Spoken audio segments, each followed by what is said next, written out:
Halo teman-teman, pada pembahasan kali ini kita akan membahas tentang teodolit dan kompas. Pertama, kita akan membahas tentang teodolit. Bagaimana ya cara pekerjaan teodolit? Yuk langsung aja kita lihat pembahasannya.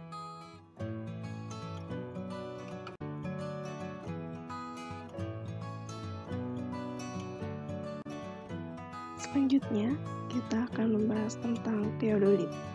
Yang pertama, kita akan membahas tentang pengenalan teodolit. Yang kedua, kita akan membahas tentang bagian-bagian teodolit. Yang ketiga, kita akan membahas tentang prinsip kerja teodolit. Dan yang terakhir, kita akan membahas tentang cara penggunaan teodolit. Ini yakni pengenalan teodolit. Teodolit merupakan alat yang digunakan untuk melakukan pengukuran sudut mendatar dan sudut tegak. Sudut-sudut tersebut berperan dalam menentukan jarak mendatar dan jarak tegak di antara dua buah titik. Apa aja sih fungsi teodolit itu? Pertama, mengukur sudut ketinggian tanah. Yang kedua, menentukan sudut siku-siku pada pekerjaan pondasi rumah. Yang ketiga, mengukur ketinggian suatu bangunan bertingkat. Yang keempat, mengamati sudut dan arah lintas matahari. Yang kelima, mengukur poligon pada rumus bangunan. Dan yang terakhir merupakan membuat pemetaan suatu wilayah dengan detail. Berikutnya yakni syarat dari teodolit. Ada 4 syarat teodolit. Pertama, sumbu ke-1 benar-benar tegak atau vertikal. Yang kedua, sumbu kedua harus benar-benar mendatar atau horizontal. Yang ketiga, garis bidik harus tegak dengan sumbu kedua. Dan yang terakhir, tidak adanya salah indeks pada lingkaran pertama. Berikutnya ini ada macam-macam dari teodolit nih. Ada 3 macam teodolit. Yang pertama yakni teodolit reiterasi, dan yang kedua ada teodolit repetisi, dan yang terakhir ada teodolit elektrooptis. Berikutnya ada bagian-bagian dari teodolit nih teman-teman. Banyak banget loh bagian-bagian dari teodolit.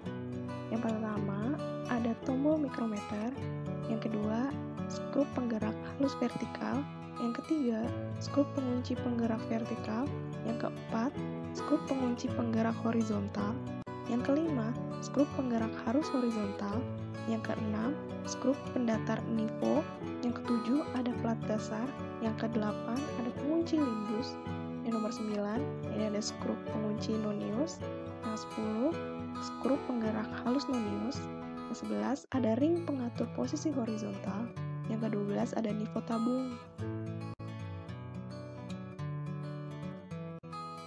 Bagian nomor 13 yakni skrup koreksi nivo tabung, yang ke-14 ada reflektor cahaya, yang 15 ada tanda ketinggian alat, yang ke-16 ada slot penjepit, ke-17 ada pengunci nivo tabung teleskop, yang ke-18 ada nivo tabung teleskop, yang ke-19 ada mantul cahaya penglihatan nivo, ke-20 ada visir kolimator, yang ke-21 ada lensa mikrometer, yang ke-22 ada ring fokus benang diafragma, yang ke-23 ada lensa okuler, dan yang ke-24 ada ring fokus okuler.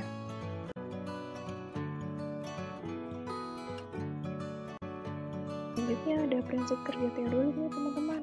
Pertama, kendurkan skrup pengunci perpanjangan. Yang kedua, tinggikan setinggi dada. Lalu, kencangkan skrup pengunci perpanjangan.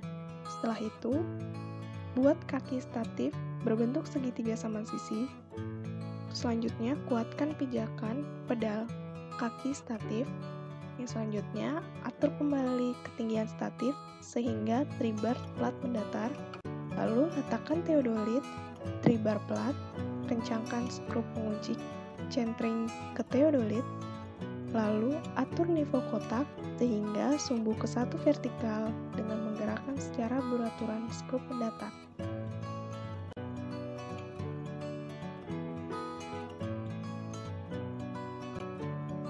Selanjutnya ada prinsip kerja teodolit teman-teman. Lalu atur nivo tabung sehingga sumbu kedua benar-benar mendatar dengan menggerakkan secara beraturan skrup pendatar. Lalu posisikan teodolit dengan mengundurkan skrup pengunci dan sesuaikan dengan menggeser hingga tepat di tengah titik ikat. Lalu lakukan pengujian kedudukan garis bidik dengan bantuan tanda T pada dinding. Dan periksalah kembali ketepatan nilai indeks pada setiap sistem skala lingkaran dengan melakukan pembacaan sudut biasa dan sudut luar. Hal tersebut untuk mengetahui nilai tingkat kesalahan indeks. Sudah pembahasan tentang teodolit, selanjutnya kita akan membahas tentang kompas nih teman-teman. Ada yang pernah pakai kompas nggak? Nah, kalau ada yang belum tahu gimana caranya pakai kompas, langsung aja yuk kita bahas pembahasannya. Dan kita bahas nih bagian-bagian kompas itu ada apa aja sih.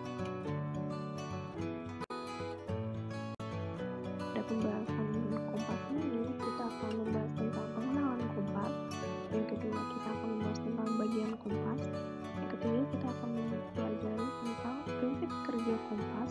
Dan yang terakhir, kita membahas tentang gimana sih cara penggunaan kompas itu.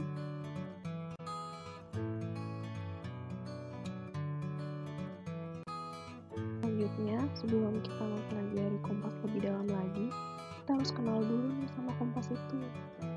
Kompas merupakan alat penunjuk arah mata angin dengan ketentuan sudut derajat dari arah utara magnetis bumi.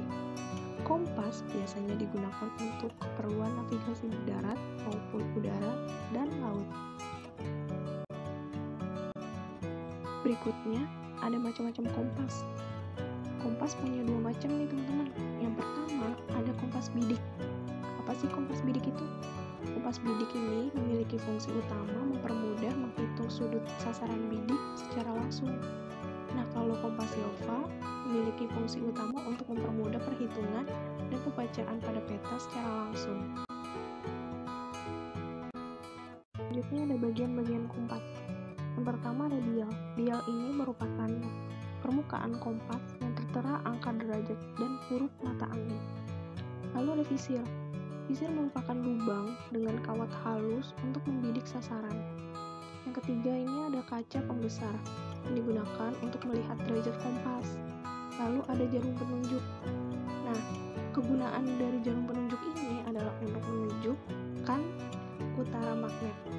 Lalu ada tutup dial yang memiliki dua garis bersudut 45 derajat yang berputar. Lalu ada alat penggantung, yakni digunakan untuk tempat ibu jari untuk menopang kompas saat membidik. Selanjutnya ada cara penggunaan kompas bidik. Pertama, letakkan kompas di atas permukaan yang datar. Diamkan hingga kompas benar-benar berhenti dan menunjukkan arah utara magnet.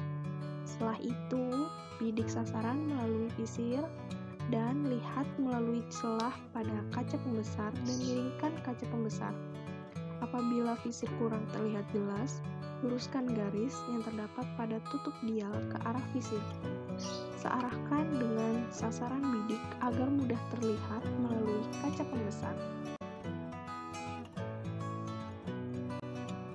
Selanjutnya, apabila sasaran bidik 30 derajat, maka bidiklah pada arah 30 derajat. Sebelum menuju sasaran, tetapkan terlebih dahulu titik sasaran sepanjang jalur. Sebelum bergerak ke arah sasaran bidik, perlu ditetapkan dulu nih sasaran bidiknya atau back azimuth. Gimana teman-teman pembahasan terkait teodolit dan kompas? Pasti bisa menambah wawasan kalian juga kan? Dan tahu gimana sih caranya penggunaan dari teodolit dan kompas?